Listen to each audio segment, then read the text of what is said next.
Após os eventos do capítulo 75, Seiran, mergulhada em culpa e dor, finalmente se deu conta do que fizera com o único homem que amara de verdade. A realidade caiu sobre ela como uma avalanche, fria, brutal e inescapável. O corpo tremeu. A respiração falhou.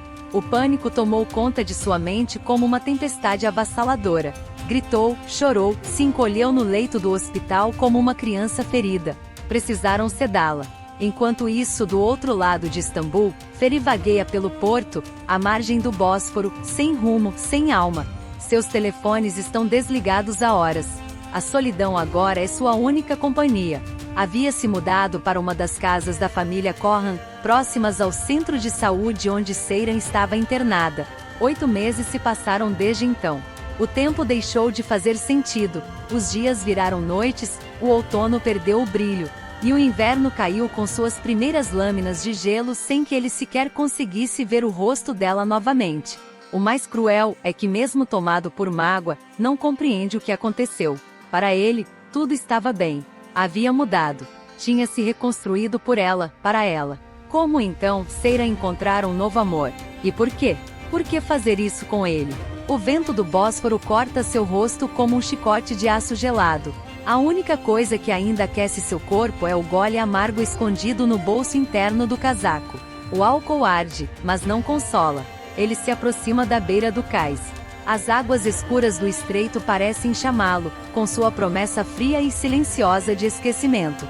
Seria tão fácil, apenas se deixar cair, silenciar tudo. A dor, as lembranças, o amor. Lágrimas insistem em sair, mas congelam antes mesmo de alcançar o queixo. Ele fita o vazio com os olhos marejados e sem vida. Como poderá viver? Enquanto isso, em um quarto de hospital iluminado por uma luz pálida e silenciosa, Seiran se agarra à irmã como quem se agarra à última esperança. Chora copiosamente, o corpo sacudido por soluços que rasgam o peito e sufocam as palavras. Suna, impotente diante da dor que ela mesma ajudou a causar, apenas a envolve com os braços e sussurra o que pode. Vai dar tudo certo, diz, quase num sussurro. Você conhece o Feri. Ele não vai desistir. Amanhã de manhã ele vai estar aqui. Vocês vão conversar. Mas mesmo enquanto fala, sente o peso da própria omissão. As palavras que atirou contra o cunhado ainda ecoam em sua mente, afiadas e impiedosas. Não sabe ao certo se foi movida por proteção ou por orgulho ferido. Talvez um pouco de cada. Talvez demais. Silencia. Não diz a Seiran o que deveria. Cala por não ter coragem. Ou por ainda não saber se fez o certo. No fundo se pergunta, fui longe demais? Que suas palavras fiquem enterradas no passado, pelo menos por hora. Suna observa o rosto da irmã, agora adormecido, branco como um lírio, sereno apesar das lágrimas secas sobre a pele. Um anjo ferido. E com um suspiro cansado, aconchega o corpo no sofá ao lado da cama. Amanhã será outro dia, pensa. E talvez eu consiga me redimir. Feri Corran adentra o ambiente outrora tão familiar, agora estranho, quase hostil, como um leão lançado ao fundo de um aquário. As luzes vibrantes e as cores intensas tentam disfarçar o amargor em seu rosto, mas não conseguem apagar a dor estampada em cada traço. Passaram-se apenas algumas horas, mas nada nele lembra o rei da noite que costumava dominar aquele lugar. Com um suspiro contido, dá uma última olhada no telefone, como quem busca um nome, um sinal, um milagre chamado Seiran. Nada. Avança lentamente, abrindo caminho entre belas mulheres que poderiam enlouquecer qualquer homem por uma noite. Todas o olham, desejam o jovem alto de presença marcante, envolto em preto dos pés à cabeça. Mas nenhuma delas lhe interessa. Nenhuma tem os olhos turquesa que o derrubaram feito menino aos pés da garota de Antep. Nenhuma carrega o perfume daquele cabelo, o toque sedoso da pele pálida como neve, os contornos que só ele teve o privilégio de ver e tocar. Chega ao balcão, encara o velho amigo Miraz com um semblante pesado, e pede um uísque triplo. Mesmo ofuscado pela tristeza, seu rosto ainda se destaca sob a luz tênue lilás que banha o bar. Leva o copo aos lábios. Como desse suave. O torpor alcoólico desce como um bálsamo, aliviando, ainda que por instantes, a garganta apertada desde que ouvirá as palavras que jamais pensou escutar da boca de Suna. Subitamente num rompante, grita, ela é minha esposa.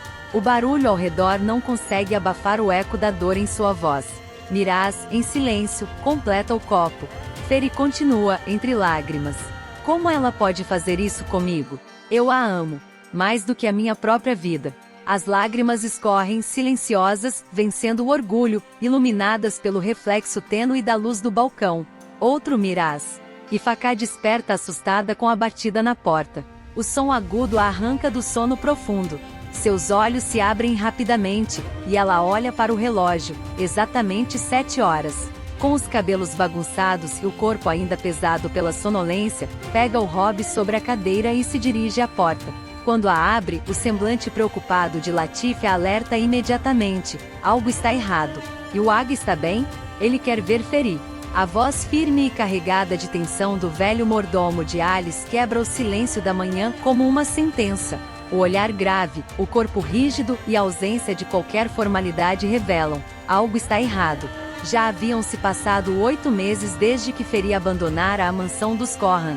O rapaz isolou-se numa casa modesta, a poucos metros do hospital onde Seyran estava internada, em uma tranquila cidade litorânea próxima a Istambul. Desde então, seu mundo resumia-se à dor, ao silêncio e a um amor doente que insistia em não morrer. Sim, claro, responde Facá com um suspiro pesado. Mas você conhece Feri. Ele só pensa na Seyran. O mordomo assente com um gesto discreto. E Sr. Orhan já está no carro. Está aguardando a senhora. Precisam ir ao hospital da Seyran e trazer Feri. Alice Bey não está se sentindo bem. Exige ver o neto. No hospital. Suna suspira fundo, passando as mãos pelo rosto cansado. No refeitório, ela serve o café em uma xícara de porcelana, quando ouve passos se aproximando. Suna. Sinan Kartucci, o jovem herdeiro das mineradoras de pedras preciosas, também um paciente dali, surge na entrada com um celular na mão. Há algo em seu rosto, uma mistura de urgência e incômodo contido. Preciso te mostrar uma coisa. Ela franze a testa, estranhando o tom. Sentam-se à mesa. Sinan desbloqueia a tela e vira o celular em sua direção. A manchete salta como um golpe no estômago. O velho rei da noite, Feri Corran, está de volta. Suna regala os olhos. Inshallah. De espanto escapa por entre os lábios, sem que perceba. A imagem na tela é turva, mas inconfundível.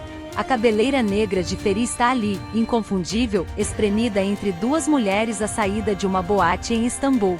Uma delas o beija no rosto, a outra o segura pelo braço como se não quisesse deixá-lo ir. Maldito, murmura, entre os dentes. Choramingou pela minha irmã ontem, e já está na farra hoje? Que um raio caia na cabeça dele. Fecha os olhos por um instante, tentando conter o misto de indignação e frustração. Não mostre isso a Seyran. Prometa. Pede em tom duro. Ela ainda está frágil. Não pode saber disso agora. Ainda não terminou o tratamento, e ontem à noite, não passou nada bem. Sinan concorda, cauteloso. O que ela não percebe, ou finge não perceber, é o sorriso discreto, quase imperceptível, que nasce nos lábios dele quando ela se levanta, decidida, e sai em direção ao quarto de Seyran. Um sorriso que não combina com a compaixão de quem veio apenas avisar. Sinan Kartucci era, afinal, o homem que Feri viu ao lado de sua esposa. Ele pega o telefone com calma, os olhos semicerrados e um sorriso discreto dançando nos lábios. Discando rapidamente, aguarda 2 toques antes de ouvir a voz do outro lado da linha. Hormuz? Perfeito. Diz, com um tom satisfeito. Obrigado. Está tudo indo exatamente como planejado. A ligação é breve. Objetiva. O suficiente para deixar claro que o plano segue de vento em popa. Ao desligar, seus olhos permanecem fixos no vazio, como se enxergasse, à distância, as peças do tabuleiro se encaixando uma a uma. A contratação do paparazzi, antigo desafeto de Feri, foi um golpe de mestre. O homem sabia como agir. Manipulou a situação com maestria, as mulheres, a boate, o momento certo. Feri abatido, ferido, vulnerável, caiu como um rato na armadilha. Ele ri, baixo, uma gargalhada contida, quase elegante, mas repleta de veneno. Encosta-se à poltrona de couro e fecha os olhos por um instante. A mente, porém, volta no tempo, aquele dia distante, antes mesmo de Seyran ser internada no hospital. quando ainda era apenas a esposa de Feri. Mesmo naquela época, já a admirava em silêncio. Não, mais que isso, desejava-a intensamente. Seiran era, sem dúvida, a mulher mais linda que já havia visto. Sua beleza era comentada nos salões, nas festas, nos cafés refinados de Istambul. Um misto de elegância, doçura e força. E ele a quis desde o primeiro instante. Mas não seria fácil. Ela era inacessível, orgulhosa, fiel. Ele então vestiu uma máscara. Fez-se frágil, vulnerável. Ganhou sua confiança. Uma boa tática, murmura para si mesmo, sorrindo com ironia. E funcionou. Levantando-se, caminha lentamente até a janela. Observa o horizonte com olhos determinados. A noite vai caindo sobre Istambul, e o mundo parece inclinar-se a seu favor. Você será minha, Seiran, diz, com a voz baixa e certeira. Nunca duvidei disso. Já tirei Feri de perto de você. Agora vamos ao próximo passo.